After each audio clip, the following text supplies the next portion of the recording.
राधे राधे मित्रों।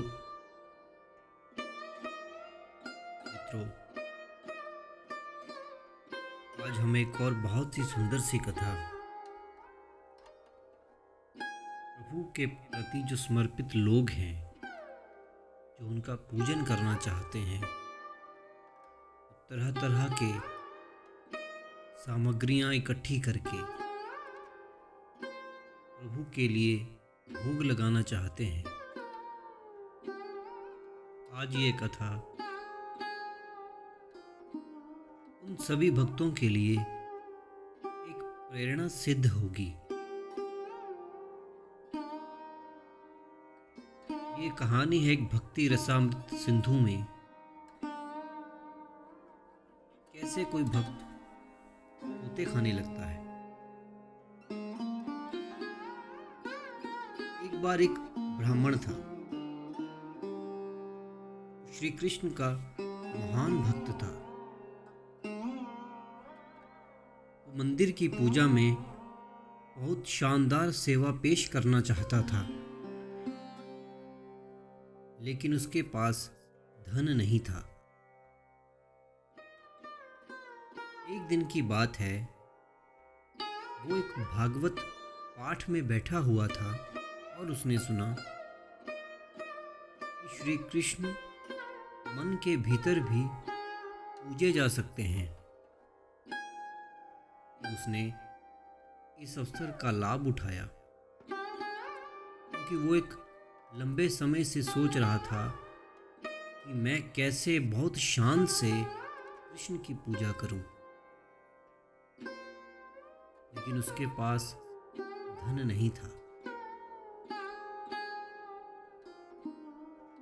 जब वो ये समझ गया कि मन के भीतर भी कृष्ण की पूजा कर सकते हैं, तो वो गोदावरी नदी में स्नान करने के बाद एक पेड़ के नीचे बैठा हुआ था।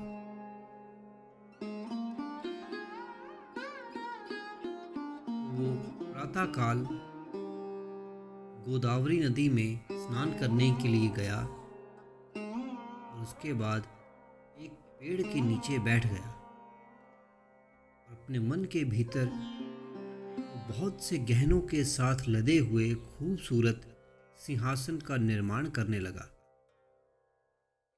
सिंहासन पर भगवान के अर्च विग्रह को रखते हुए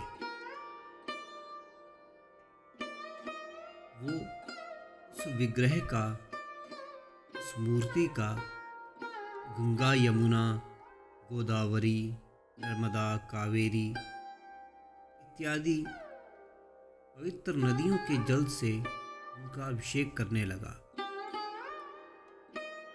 फिर बहुत अच्छी तरह से फूल माला के साथ उस अर्च विग्रह का श्रृंगार और पूजा करने लगा।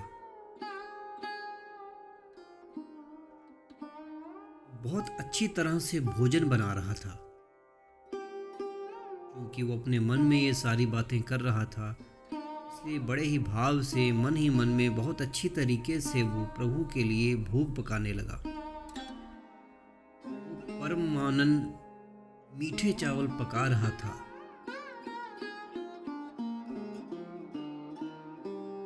उसे मन ही मन में ये सूझा, वो ये परखना चाहता था, क्या ये बहुत गर्म है?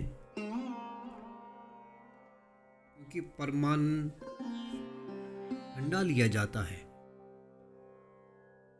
परमान बहुत गर्म नहीं लिया जाता। उसने परमान्न में अपनी उंगली डाली और उसकी उंगली जल गई। अब उसका ध्यान टूटा, क्योंकि वहां कुछ भी नहीं था, केवल अपने मन के भीतर वो सब कुछ कर रहा था।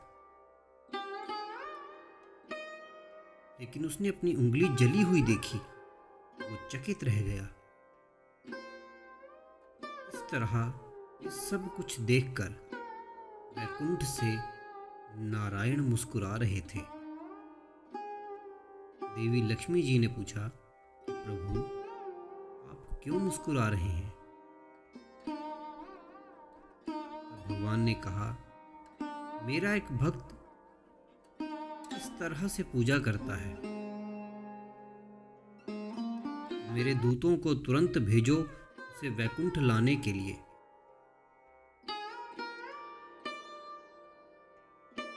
मित्रों, भक्ति योग इतना अच्छा है कि भले ही आपके मन में भगवान की भव्य पूजा के लिए साधन ना हो, किंतु आप मन के भीतर भी ये सब कर सकते हैं। ये भी संभव है, इसके द्वारा भी प्रभु की पूजा की जा सकती है। मित्रों, ऐसी और अद्भुत कथाओं के लिए हमें लाइक करें, सब्सक्राइब करें, शेयर करें, ताकि मैं और सुंदर सुंदर कथाओं को लेकर आपके पास आ सकूं। तब तक के लिए राधे राधे।